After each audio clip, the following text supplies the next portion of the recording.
نہیں کیا سید قائم علی شاہ کی خدمات اتنی کم ہیں کہ ان کو نظر انداز کر دیا جاتا ہے، اور ہم نے اگر اپنا پہلا اصول اسلام ہمارا دین رکھا ہے تو ہم دین کی وہ تشریح دیتے ہیں کہ جو آزادی و حقوق دیتی ہے، جو مساوات قائم کرتی ہے، اور جو آپس میں بھائی چارے کو فروغ دیتی ہے۔ الیکشن سے پہلے بھی کہہ رہے تھے کہ ہاں چلیے ایک بیٹھ کے مشترکہ معاشی پروگرام بناتے ہیں، چارٹر آف اکانومی جسے ہم کہہ رہے تھے۔ کسی نے جواب نہیں دیا ہماری آواز۔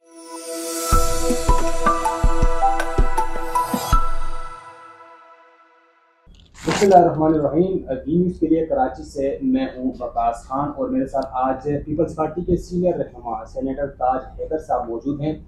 پیپلز پارٹی کے سینٹرل جو میڈیا سیل ہے اس کے انچارج بھی ہیں تاج حیدر صاحب۔ پہلے تو آپ کو خوش آمدید کہیں گے، اس کے ساتھ ساتھ یہ بتائیے گا سر کہ الیکشن کی تیاریاں پیپلز پارٹی کی کیسی جا رہی ہیں؟ یہ میں سینٹرل الیکشن سیل سے متعلق ہوں، تو کارکن اپنے کر رہے ہیں تیاریاں ہر جگہ پورے پاکستان میں۔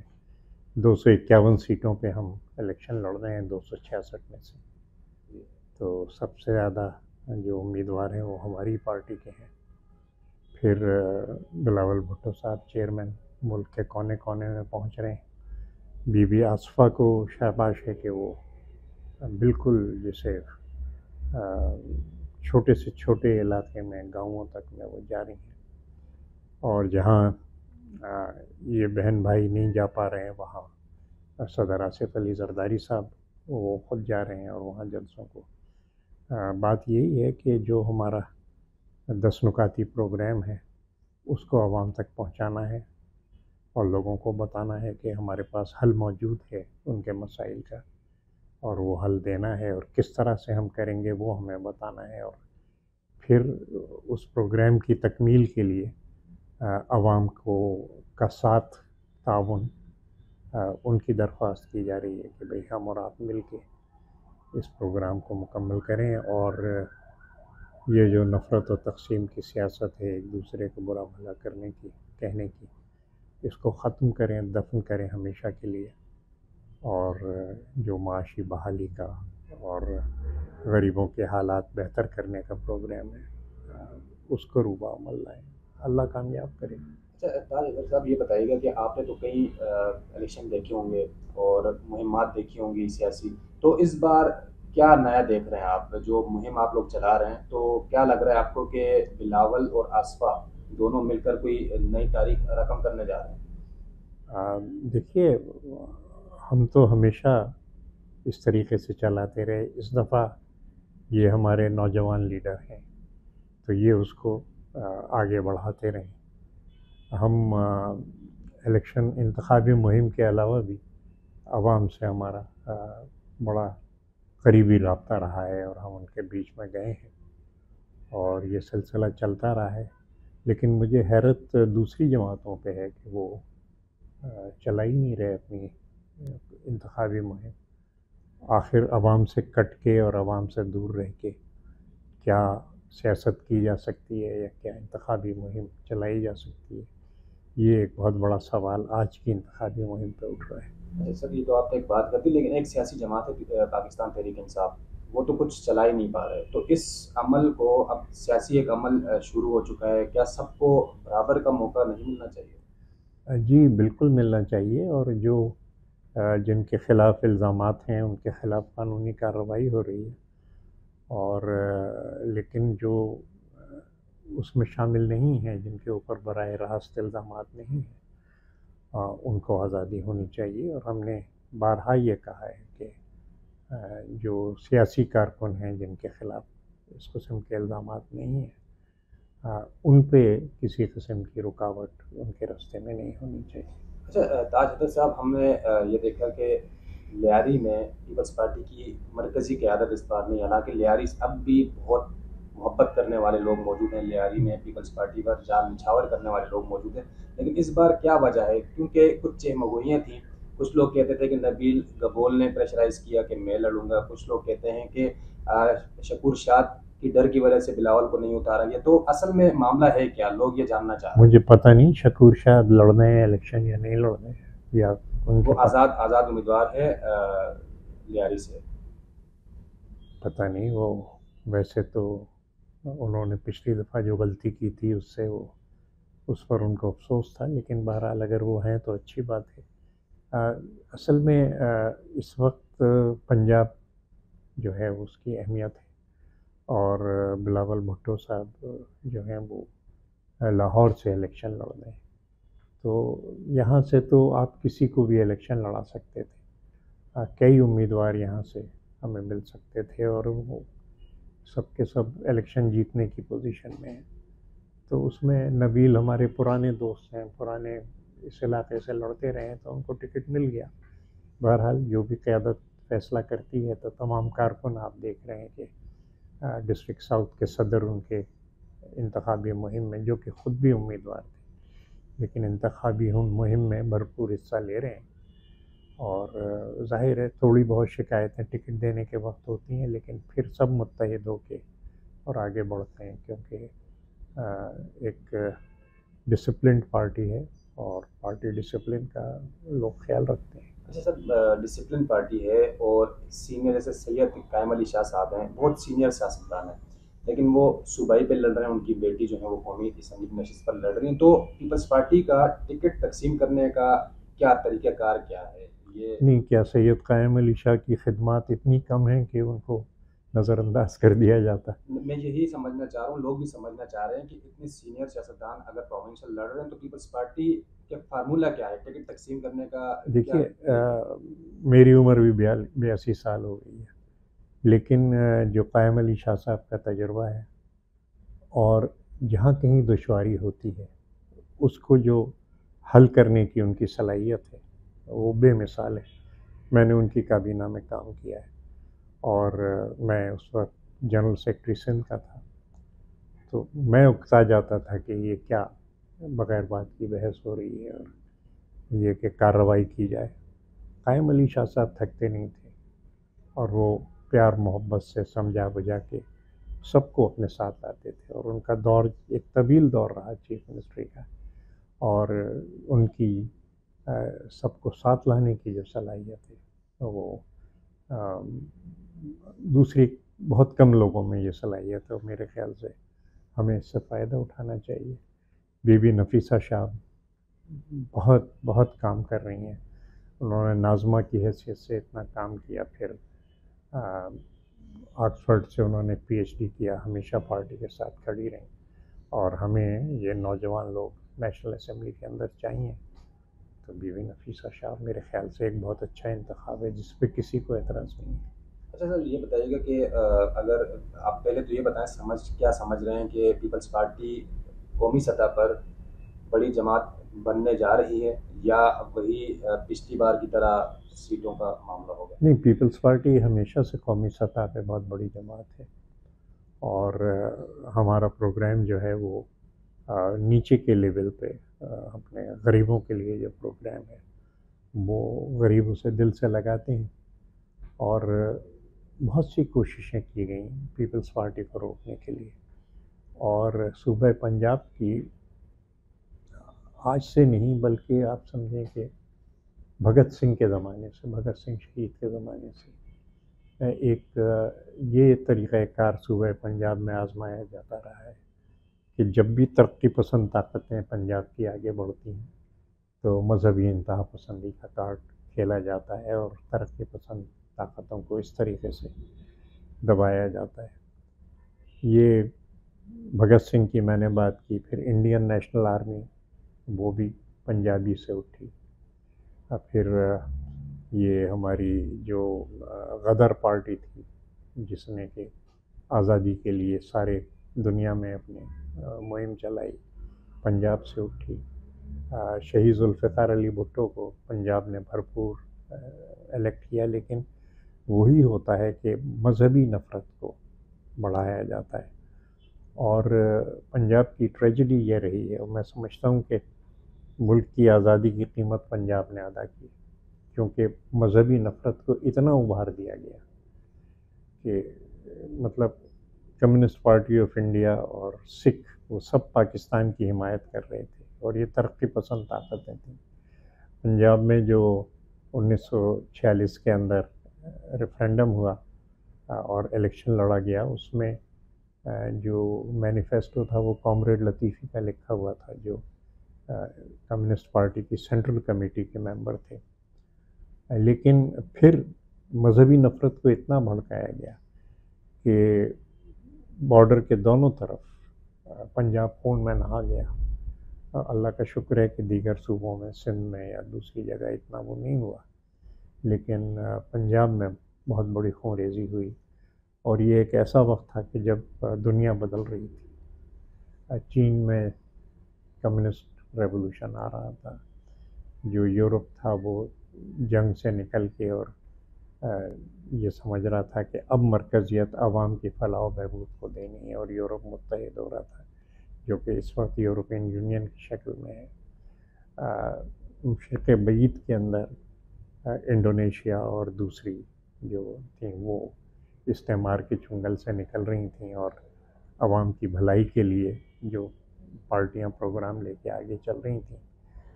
بر صغیر میں خاص طور سے یہ ایک بدقسمتی تھی کہ مذہب کے نام پہ نفرتیں پھیلائی جا رہی تھیں، اور میرے خیال سے مذہب کے نام پہ نفرت پھیلانا وہ ہر مذہب کے خلاف ہے. اور ہم نے اگر اپنا پہلا اصول اسلام ہمارا دین رکھا ہے، تو ہم دین کی وہ تشریح دیتے ہیں کہ جو آزادی و حقوق دیتی ہے، جو مساوات قائم کرتی ہے، اور جو آپس میں بھائی چارے کو فروغ دیتی ہے. اور یہ ہمارے دین کی ایک طرف پسند تشریح ہے، جو کہ جس کی پہلے دن سے پارٹی بننے کے بعد سے ملائیت نے اور مذہبی انتہا پسندی نے مخالفت کی، کفر کے فتوے دیے گئے اور کیا کیا کیا گیا. تو ہم تو کوشش کرتے ہیں کہ لوگ دائرۂ اسلام میں آئیں.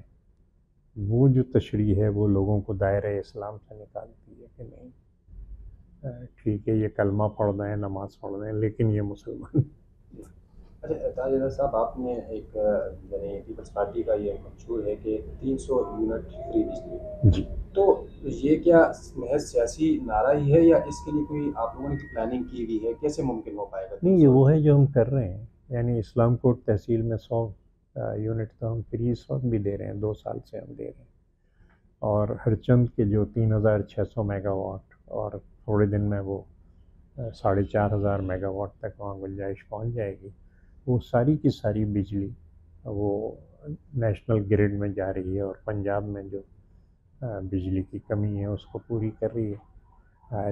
لیکن 150 میگا واٹ کا ہم نے جو سولر پارک لگایا ہے اسلام کوٹ میں، وہاں سے ہم 100 یونٹ بجلی کے وہاں کے شہریوں کو مفت دے رہے ہیں.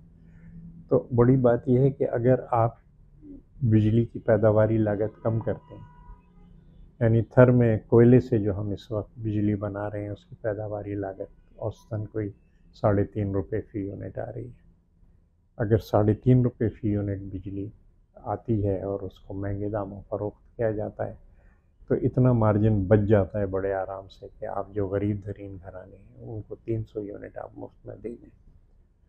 پھر جو چھوٹے چھوٹے گھر ہیں 2 کمروں کے، 1 کمروں کا، اس میں بجلی کی کھپت 300 یونٹ نہیں ہوتی، 50-60 یونٹ میں گھر میں روشنی بھی ہو جاتی ہے، 1-2 پنکھے بھی چل جاتے ہیں. کوئی 200-250 یونٹ جو ہیں وہ ہر ایک کے پاس بچتے ہیں. اس کے اندر ہم چھوٹی موٹی صنعتیں، کاٹیج انڈسٹریز وہ شروع کر سکتے ہیں کہ بچیوں نے 2 مشینیں سلائی کی رکھ لیں اور کپڑے سینے شروع کر دیے، یا بچوں نے کوئی پلاسٹک مولڈنگ مشین رکھ لی وہ شروع کر دیا، یا چھوٹا موٹا کام صحن کے اندر اس فیملی نے شروع کر دیا اس مفت بجلی سے کہ جو ان کو مل رہی ہے. اور اس سے پیداواری لاگت کم ہو گئی، اور بازار میں جب وہ اپنا سامان لے کے گئے تو وہ کھڑے کھڑے فروخت ہو گیا.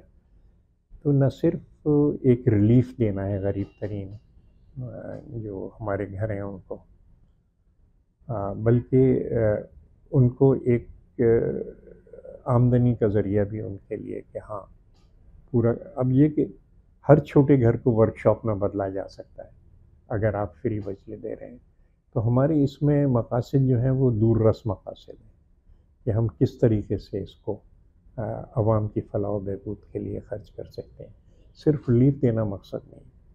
یا جو مکان ہم نے بنائے ہیں سیلاب زدگان کے لیے، بالکل نئے ڈیزائن پہ این ڈی یونیورسٹی کے انجینئرس نے اسے ڈیزائن کیا، اور ڈیزائن ایسا کیا کہ وہ ہر ایک کی سمجھ میں آتا ہے کہ فاؤنڈیشن کتنی گہری ہوگی، پلنتھ کتنی اونچی ہوگی. اور وہ لوگ صدیوں سے اپنے مکان بنا رہے تھے لیکن کچی مٹی کے بنا رہے تھے. ان کو براہ راست رقم دے کے کہ ہاں پلنتھ بنانے تک کے لیے یہ 75,000 روپے آپ کے ہیں، تو مزدوری وہ خود کر رہے ہیں. یعنی کسی ٹھیکیدار کو یہ نہیں دیا گیا کہ ٹھیکیدار آئے اور اس میں منافع رکھے، بلکہ جو بینیفیشریز ہیں ان کو براہ راست یہ رقم منتقل کی گئی کہ اچھا پلنتھ لیول ہو گیا، اب 1,00,000 روپے مزید ان کے اکاؤنٹ میں چلے گئے، جس سے انہوں نے دروازے، کھڑکیاں، دیواریں بنا لی. جب وہ مکمل ہو گیا تو 1,00,000 مزید ان کو دیا گیا کہ جس سے وہ چھت اور زینہ وغیرہ اپنا تعمیر کر لیں. تو 2 کمروں کا مکان 2,75,000 روپے میں بن جاتا ہے. اور کیونکہ وہ لوگ خود بنا رہے ہوتے ہیں اس لیے تعمیر بڑی تیزی سے ہوتی ہے. 20 لاکھ مکانوں کا منصوبہ ہے. ورلڈ بینک کے مطابق کوئی 3,20,000 مکانات بن چکے تھے 15 دن پہلے تک. یا ہم سولر پینلز 21 لاکھ گھروں پہ، غریبوں کے گھروں پہ لگا رہے ہیں. تو ایک جو چھوٹی سے چھوٹی سولر پینل ہے 350 واٹ کی، وہ ایک مہینے میں 120 یونٹ جنریٹ کرتی ہے. اب اگر 2 لاکھ گھروں پہ ہم پہلے سے لگا چکے ہیں 2 سولر پینل، تو 240 یونٹ تو مفت میں مل گئے. ہم جہاں بیٹھے آپ سے ہماری بات چیت ہو رہی، یہ دفتر بھی پچھلے 5.5 سال سے سولر پہ چل رہا ہے، اور ہم 6 ایئر کنڈیشنر یہاں سولر پہ چلاتے ہیں. تو سولر جو ہے وہ تو ایک بہت ہی ایسی ٹیکنالوجی ہے کہ جو اب سورج غریب امیر سب پہ چمک رہا ہے، ترقی یافتہ، غیر ترقی یافتہ، بلکہ شاید جو غیر ترقی یافتہ ملک ہیں ان پہ سورج کی روشنی زیادہ ہے. تو ہم پورے ملک میں، یعنی پہلے میں نے اور سینیٹر سلیم مانڈی والا نے ہم نے قرارداد متفقہ پاس کرائی تھی سینٹ سے کہ انڈسٹریل زونز کے اندر سولر پارک ہو، تاکہ وہ 6-7 روپے کی بجلی فروخت کی جا سکے اور انڈسٹری کی پیداواری لاگت جو ہے وہ نیچے آئے. چیئرمین بلاول نے اعتراض کیا اور کہا کہ آپ دونوں جو ہیں وہ انڈسٹری کے لیے تو آپ نے یہ کر دیا، باقی لوگوں کو بھول گئے.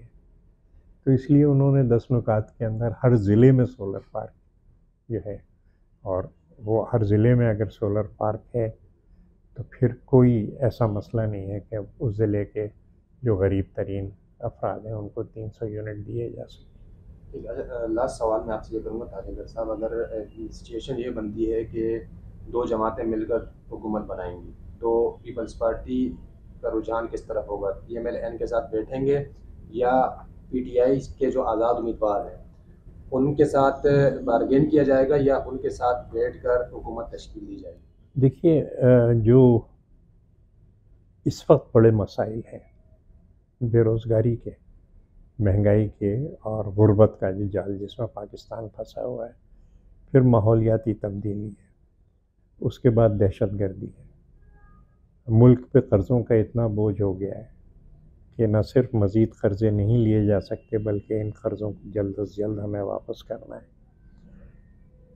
اس وقت یہ حکومت جو ہے عارضی حکومت ہے، لیکن کمرشل بینکوں سے یہ قرضے لے رہی ہے 22% اور 25% سود پہ، اس لیے کہ اسٹیٹ بینک کو غیروں کے ہاتھوں میں دے دیا گیا ہے. صرف 1 ووٹ سینٹ میں ادھر سے ادھر ہوا تھا، اور ہماری جو فائنینشیل سوورنٹی جسے اسٹیٹ بینک کے قیام کے وقت قائد اعظم نے کہا تھا کہ financial sovereignty of the state of Pakistan, وہ اسٹیٹ بینک کے قیام سے وہ فائنینشیل سوورنٹی ہم نے دوسروں کے ہاتھ میں دے دی.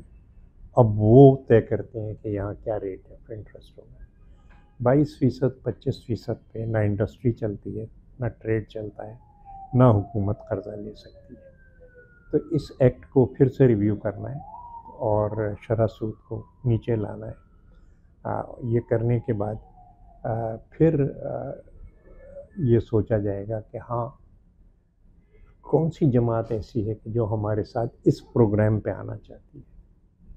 یعنی اقتدار کے لیے وہ لڑ رہے ہیں کہ جی ہم ایک پروگرام کے لیے لڑ رہے ہیں، ہم اگر حکومت میں آنا چاہتے ہیں تو اس پروگرام کے لیے آنا چاہتے ہیں، اور یہ ہماری کوشش جو ہے وہ جاری رہے گی کہ دوسری، ہم الیکشن سے پہلے بھی کہہ رہے تھے کہ ہاں چلیے ایک بیٹھ کے مشترکہ معاشی پروگرام بناتے ہیں، چارٹر آف اکانومی جسے ہم کہہ رہے تھے، کسی نے جواب نہیں دیا ہماری آواز پہ، کوئی ساتھ نہیں آیا، تو ہم مجبور ہوئے کہ اپنا عوامی چارٹر، عوامی معاہدہ آگے لائیں۔ اب یہ عوامی معاہدہ ہے اور یہ پاکستان کے عوام کی امانت ہے، تو ہمارے لیے اس سے پیچھے ہٹنا بہت مشکل ہوگا۔ کوئی اور اگر اس پہ آتا ہے تو ہم گلے لگائیں گے۔ ٹھیک ہے تاجر صاحب، بہت شکریہ، بہت شکریہ۔